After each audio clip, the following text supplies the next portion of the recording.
नमस्कार, आप देख रहे हैं आर्या न्यूज। मैं हूं आपके साथ सत्यम गौर। आगामी विधानसभा चुनाव को लेकर सभी पार्टियों ने अपनी कमर कस ली है।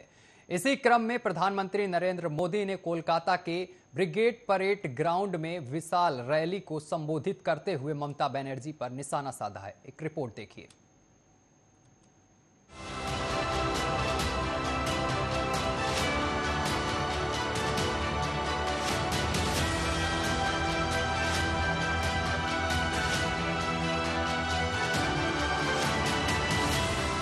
आगामी विधानसभा चुनाव को लेकर सभी पार्टियां अपना पूरा दमखम लगा रही हैं और जनता को लुभाने के लिए चुनावी वादे किए जा रहे हैं। इसी क्रम में प्रधानमंत्री नरेंद्र मोदी कोलकाता के ब्रिगेड परेड ग्राउंड में विशाल रैली को संबोधित किया और लेफ्ट और मुख्यमंत्री ममता बनर्जी पर निशाना साधा। उन्होंने कहा कि बंगाल में परिवर्तन के लिए ममता दीदी पर भरोसा किया था, लेकिन दीदी ने ये भरोसा तोड़ दिया। इन लोगों ने बंगाल का विश्वास तोड़ा, इन लोगों ने बंगाल को अपमानित किया, यहाँ की बहन बेटियों पर अत्याचार किया, लेकिन ये लोग बंगाल की उम्मीद कभी नहीं तोड़ पाए। प्रधानमंत्री नरेंद्र मोदी ने आगे कहा कि बंगाल शांति, सोनार बांग्ला और प्रगतिशील बांग्ला चाहता है। इस विधानसभा चुनाव में एक तरफ टीएमसी लेफ्ट और कांग्रेस और उनका बंगाल विरोधी खेमा है, वहीं दूसरी तरफ बंगाल के लोग हैं।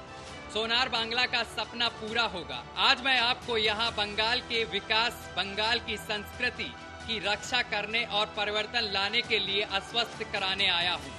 ब्रिगेड ग्राउंड में आप लोगों की हुंकार सुनने के बाद अब किसी को कोई संदेश नहीं रह जाएगा कि शायद कुछ लोगों को तो ये लगता होगा कि आज 2 मई आ गई है। भारत माता के आशीर्वाद से सोनार बांग्ला का संकल्प जरूर सिद्ध होकर रहेगा। पीएम मोदी ने ममता बनर्जी पर निशाना साधते हुए आगे कहा कि वामपंथियों के विरुद्ध ममता दीदी ने परिवर्तन का नारा दिया था और पश्चिम बंगाल से मां माटी मनुष्य के लिए काम करने का वादा किया था।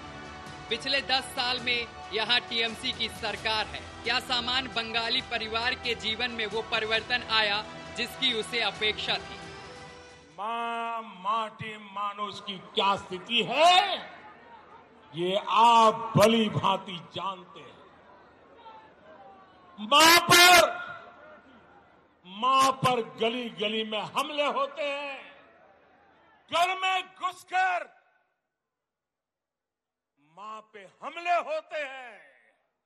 अभी हाल में जो 80 साल की बूढ़ी मां के साथ हुआ है, जो निर्ममता दिखाई गई है, उसने इन लोगों का क्रूर चेहरा पूरे भारत को दिखा दिया है। बीते 10 साल में बंगाल की शायद ही कोई मां है, शायद ही कोई बेटी है जो किसी न किसी अत्याचार के कारण रोई नहीं है, कोई सवाल न उठा सके। इसलिए ये आंकड़े भी छिपा करके बैठ गए हैं। इससे पहले अभिनेता मिथुन चक्रवर्ती, दिलीप घोष और कैलाश विजयवर्गीय की मौजूदगी में भारतीय जनता में शामिल हुए। पार्टी उपाध्यक्ष मुकुल राय और शुभेंदु अधिकारी भी इस दौरान मौजूद रहे। बीजेपी में शामिल होने के बाद ब्रिगेड परेड ग्राउंड से मिथुन चक्रवर्ती ने कहा, जो आपका हक छीनेगा हम उसके खिलाफ लड़ेंगे। आज का दिन मेरे लिए सपने जैसा है। इतने बड़े नेता के साथ मंच साझा करूंगा, ऐसा मैंने कभी नहीं सोचा था। ममता बनर्जी का नाम लिए बिना मिथुन चक्रवर्ती ने कहा कि बंगाल में रहने वाला हर कोई बंगाली है। हम गरीबों के लिए काम करना चाहते हैं, गरीबों के लिए काम करना मेरा सपना है। मिथुन चक्रवर्ती ने आगे कहा कि मैं जो बोलता हूँ वो करता हूँ, मैं पानी का सांप नहीं कोबरा हूँ। आपको बता दें कि देर रात बंगाल में भाजपा के प्रभारी कैलाश विजयवर्गीय ने उनसे मुलाकात की थी। इसके बाद से कहा जा रहा था कि भाजपा में वो शामिल होंगे।